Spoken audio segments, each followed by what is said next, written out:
भारत हूं, तुम्हारा अपना भारत। मुझे आज भी याद है, एक ऐसा समय था जब मैं हीरे जवाहरात से सजा हुआ रहता था। मेरे आंगन में देवी देवता रास किया करते थे।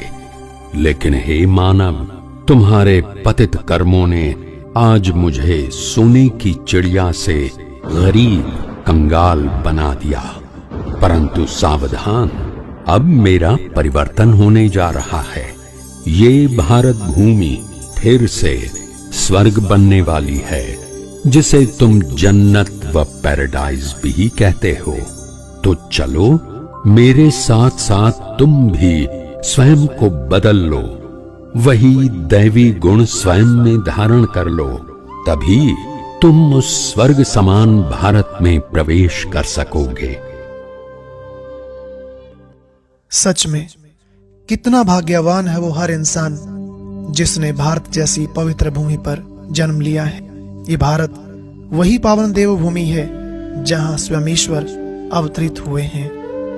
सारे संसार के प्राणी मात्र के लिए ये कितनी खुशी की बात है कि अब पूरी सृष्टि का महापरिवर्तन होने जा रहा है। खुशी की बात इसलिए कह रहे हैं क्योंकि यह परिवर्तन कोई विनाश नहीं है, सिर्फ एक ट्रांसफॉर्मेशन है।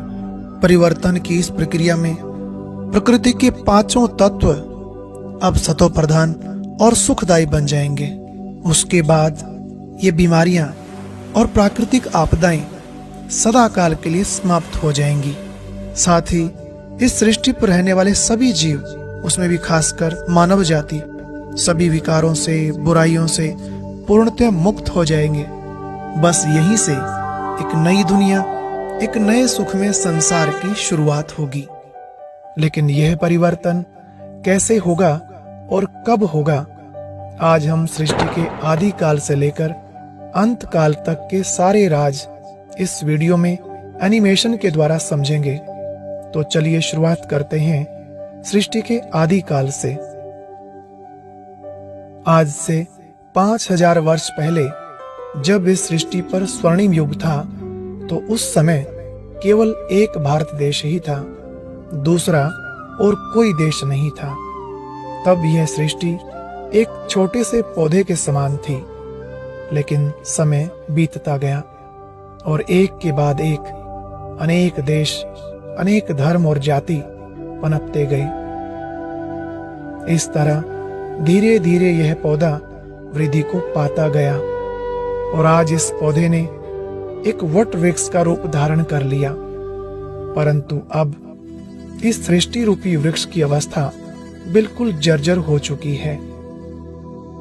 जैसे हर वृक्ष की एक आयु सीमा होती है, ऐसा ही नियम सृष्टि पर लागू होता है। इसका भी आदि और अंत होता है। लेकिन विशेष बात यह है कि भारत सदा सेफ रहता है, इसका कभी अंत नहीं होता। जैसे ही संसार का पतन होने लगता है और मानव विकारों की अति में चला जाता है, तब इस सृष्टि पर एक ऐसा परिवर्तन होता है जो फिर से भारत सोने की चिड़िया बन जाता है। वही स्वर्णिम युग आ जाता है। यह एक साइकिल है, एक चक्र है जो सृष्टि पर चलता ही रहता है। इसको हम ऐसे भी समझ सकते हैं जैसे 24 घंटे में दिन और रात का एक चक्र पूरा होता है। हर रोज सुबह होती, फिर दोपहर, शाम और उसके बाद रात हो जाती है। लेकिन रात के बाद पुनः सवेरा जरूर होता है। ठीक ऐसे ही सृष्टि पर भी बेहद का चक्र चल रहा है, जो हर 5000 वर्ष में फिर से रिपीट होता है। यह सृष्टि चक्र एक समान 4 हिस्सों में विभाजित है: सतयुग, त्रेतायुग, द्वापर युग और कलयुग। कलयुग के बाद फिर से सतयुग आता है, बिल्कुल वैसे ही जैसे रात के बाद दिन आता है।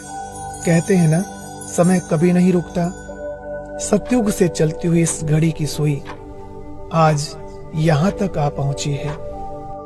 कलयुग के इस अंत समय में जब सृष्टि पर घोर पाप और भ्रष्टाचार बढ़ जाता है, अति धर्म ग्लानि हो जाती है, तब इस कलयुग को सतयुग में परिवर्तन करने के लिए उस परम शक्ति को धरती पर आना पड़ता है, क्योंकि महापरिवर्तन का ये कार्य कोई साधारण व्यक्ति नहीं कर सकता। वैसे तो द्वापर युग से अनेकानेक महान आत्माएं समय प्रति समय ईश्वर का संदेश देने व मानवता का पाठ पढ़ाने ऊपर से आती रही, जिन्हें हम अवतार, नबी या पैगंबर भी कहते हैं। उनकी अलग अलग मान्यताओं के आधार से धीरे धीरे इस धरती पर अनेक धर्म स्थापन होते गए, लेकिन धर्म भले ही स्थापन हुए, परंतु संसार का पतन लगातार होता ही रहा। इसलिए नरक समान बनी हुई इस कलयुगी दुनिया को फिर से स्वर्ग, जन्नत बनाने उस ईश्वर को खुद आना पड़ता है। तभी तो उनको खुदा भी कहते हैं। कलयुग की इस अंतिम घड़ी को कुछ लोग विनाश काल भी कह देते हैं, लेकिन हम इसको परिवर्तन का समय कहें तो बेहतर रहेगा। और एक बहुत विशेष बात, ये तो सभी ने सुना होगा, जब कोई शरीर छोड़ता है तो अक्सर यही कहते हैं कि स्वर्ग सिधार गया या जन्नत में चला गया। लोग समझते हैं ऊपर आकाश में, सितारों में ऐसी कोई दुनिया होगी, लेकिन वास्तव में स्वर्ग या नर्क जो कुछ भी है सब इस धरती पर है। ये सारे नाम इस कलयुग के हैं, जैसे नर्क, जहन्नुम, हेल, क्योंकि यहाँ सब दुखी है ना, और सतयुग में है अपार सुख, इसलिए उसको स्वर्ग, जन्नत, हेवन या पैराडाइज कहते हैं। अब यह धरा फिर से वही स्वर्गिक दुनिया बनने वाली है, जहाँ सुख होगा, शांति होगी और सभी प्राणी मात्र का आपस में अत्यधिक प्रेम होगा। वहाँ दुख का तो नाम निशान भी नहीं होगा। हो सकता है इतना सब कुछ स्पष्ट होने के बाद भी कोई की बुद्धि इस बात को स्वीकार ना करे, लेकिन अस्वीकार करने की भी ऐसी कोई वजह नहीं है। देखिए, अगर आप हिंदू हैं तो हिंदू धर्म के मुख्य ग्रंथ में स्वयं ईश्वर द्वारा उच्चारित एक मुख्य श्लोक तो आपको याद ही होगा। यदा यदा हि धर्मस्य ग्लानिर्भवति भारत अभ्युत्थानं, यानी जब जब धर्म की ग्लानि होती है, पाप बढ़ता है, दुख बढ़ता है, तब तब भगवान इस धरा पर अवतरित होते हैं। परित्राणाय साधूनां विनाशाय च दुष्कृतां धर्म संस्थापना, और अनेक अधर्मों का विनाश कर एक सत धर्म की स्थापना करते हैं।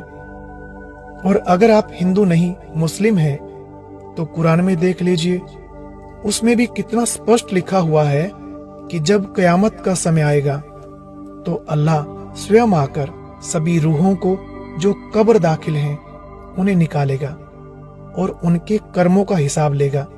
जिन्होंने अच्छे कर्म किए होंगे उनको अपने साथ जन्नत में ले जाएगा और बाकी सबको सजा देकर जहन्नुम में भेज देगा। तो क्या आपको नहीं लगता यह वही कयामत का समय चल रहा है? कितनी धर्म ग्लानि हो रही है, खुद ही विचार कीजिए। क्या ऐसा कोई पाप कर्म आज शेष रह गया है जो अब तक नहीं हुआ हो, या इससे भी ज्यादा कुछ और होना बाकी है? बताइए, अगर ऐसे समय पर भी भगवान नहीं आएंगे तो फिर कब आएंगे? सच तो ये है कि वो धरा पर आया हुआ है और अपना सृष्टि परिवर्तन का कार्य गुप्त रीति से कर रहा है। उसको पहचान लीजिए।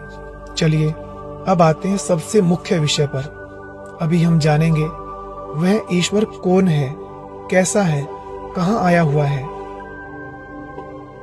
वास्तव में वह जो परम सत्ता है वो निराकार है, अजन्मा है। भले एक बार इस सृष्टि पर वो आते हैं, परंतु हम मनुष्यों की भांति जन्म नहीं लेते, बल्कि पर काया प्रवेश करते हैं। इसलिए तो उनका अवतरण दिवस मनाया जाता है, कभी जन्म दिवस नहीं। अब ये भी जान लीजिए कि परमात्मा का रूप कैसा है।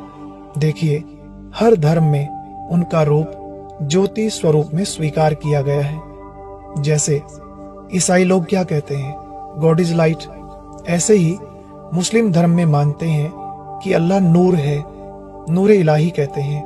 हिंदू धर्म ने भी ईश्वर को ज्योति रूप में स्वीकारा है। देखो भारत में ज्योतिर्लिंग की कितनी पूजा होती है। अब ये तो हम सब जानते ही हैं, ये सारे शब्द जैसे लाइट, ज्योति, नूर, सभी का अर्थ एक ही है, प्रकाश। ये सब एक ही शब्द के पर्यायवाची हैं। कुल मिलाकर हम सब सदा से ही एक ईश्वर को अलग अलग नामों से मानते आए हैं। और अब पूरी मानव जाति के लिए यह बहुत बड़ी खुशखबरी है कि वो परम पिता परमात्मा हमारे बीच आया हुआ है।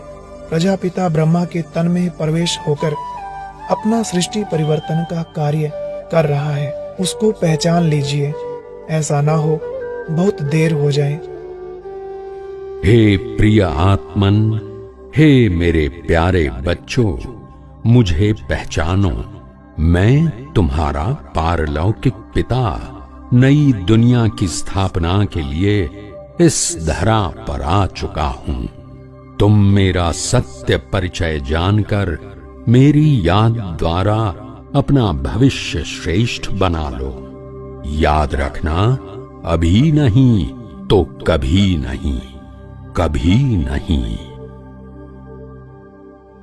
आज आपको परमात्मा का सत्य परिचय मिल गया और साथ में पूरे सृष्टि चक्र को भी आपने जान लिया। इस ज्ञान से जुड़ी हुई और भी बहुत सी बातें अभी समझना बाकी है। अगर आप जानने के इच्छुक हैं, तो ब्रह्मा कुमारी इसका 7 दिन का कोर्स अवश्य करें। इसके लिए आप हमारे नजदीकी सेवा केंद्र पर भी जा सकते हैं। यह कोर्स बिल्कुल ही निशुल्क कराया जाता है। साथ ही हमने वीडियो के कमेंट सेक्शन और डिस्क्रिप्शन में कुछ वीडियोस के लिंक डाल दिए हैं, ताकि आप पूरा विस्तार से समझ सकें। अगर आप चाहें तो हमारे इस व्हाट्सएप नंबर 9729703400 पर भी संपर्क कर सकते हैं। हम आपको व्यक्तिगत रूप से भी वह लिंक भेज देंगे। अभी 1 मिनट उस परम शक्ति के साथ अपने मन बुद्धि का कनेक्शन जोड़ने के लिए हम मेडिटेशन करेंगे। सबसे पहले ये जरूर जान लें कि हम मनुष्य आत्मा भी परमात्मा के समान ज्योति स्वरूप है और इस शरीर में आत्मा का स्थान यहाँ मस्तक के बीच में है। तो ऐसा फील करें जैसे सूर्य की किरणें पृथ्वी पर पड़ती है तो चारों ओर प्रकाश ही प्रकाश फैल जाता है। ऐसे ही परमात्मा पिता का शक्तिशाली प्रकाश, उनकी पवित्र किरणें हमारे ऊपर बरस रही है